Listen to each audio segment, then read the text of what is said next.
ஓம் சாந்தி. இந்த உலகத்தில் பலவிதமான மனிதர்கள் இருக்காங்க. ஒவ்வொரு விதத்துடைய கண்ணோட்டமும் ஒவ்வொரு மாதிரி இருக்கு. ஒவ்வொருத்தரும் என்னை பற்றி ஒவ்வொரு விதமான கண்ணோட்டத்தில் புரிஞ்சுக்கிட்டு அதுக்கேற்ற மாதிரி என்னை பற்றி பேசுவாங்க.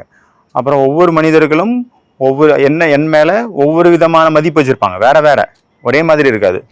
அதனால நான் யாரோ ஒருத்தர் என் எதிரில் இருக்கிறாரு, அவர் என் மேலே மதிப்பு வச்சிருக்காரோ, அதுக்கேற்ற மாதிரி என் கூட விவகாரத்தில் வந்தாரோ, அதை பேஸ் பண்ணி என்னுடைய மனஸ்திதியை நான் வச்சிருந்தேன் அப்படின்னா ஃபுல் டே என்னுடைய மனஸ்திதி மேலே கீழே தான் போயிட்டு இருக்கும், நிலையா இருக்காது.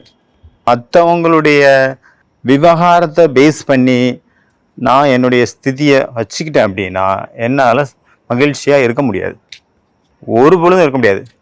என்னுடைய எதிரில் இருக்கிற மனிதர் அவருடைய குணாதிசயம் என்னவோ அதுக்கேற்ற மாதிரி என் கூட விவகாரம் பண்ணாரு, என்னை மதிச்சாரு, என் கூட அணுகுமுறையில் வந்தாரு, அதை பேஸ் பண்ணி அதை தான் அவருடைய குணாதிசயத்தை என்னுடைய மரியாதை, என்னுடைய வேல்யூவினுடைய மதிப்பினுடைய நான் ஒரு பேராமீட்டராக நான் என்னை ஃபிக்ஸ் பண்ணிக்கிட்டேன் அப்படின்னா அப்போ என்னுடைய வேல்யூ, என்னுடைய ரெஸ்பெக்ட் மற்றவங்களை பேஸ் பண்ணி நான் ஃபிக்ஸ் பண்ணியிருக்கேன்னா ஏன் நம்ம நம்மளுடைய வேல்யூ, நம்மளுடைய ரெஸ்பெக்டை நம்மளே ஏன் ஃபிக்ஸ் பண்ணக்கூடாது?